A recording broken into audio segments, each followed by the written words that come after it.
पुढची याच संदर्भातली एक महत्त्वाची बातमी पाहूया। दिशाच्या वडिलांनी मुलीच्या मृत्यूआडून राजकारण करू नये असं संजय राऊत म्हणतायत। दिशा सालियनच्या शवविच्छेदन अहवालातनं सत्य समोर आल्याचं सुद्धा राऊतांचं म्हणणं आहे। सालियन कुटुंबाच्या कौटुंबिक बाबींचं राजकारण करण्याची गरज नसल्याचं मत सुद्धा राऊतांनी व्यक्त केलंय। पोस्टमार्टम का रिपोर्ट कल आया है, वो हमारा नहीं है। तो अब ये उनके पिताजी फादर ये ऐसा क्यों कर रहे हैं उनको मालूम। हमारे लिए ये मामला बंद हो गया है।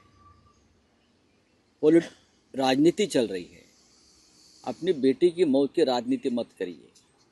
जो सच है वो सच ही सामने आने दो। जो आया है पहले पोस्टमार्टम रिपोर्ट है या और जो बातें सामने आई है उससे साफ होता है क्या हो गया है। जी मुलगी तिच्या क्षेत्रामध्ये चांगलं कार्य करत होते, कुठेतरी नाराज असेल म्हणून सुसाईड त्यांनी तिथं केलं।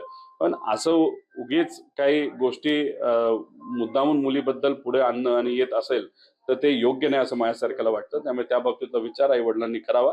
पण वडील व्यक्तिगत जीवनामध्ये काय करतात तो त्यांचा विषय आहे।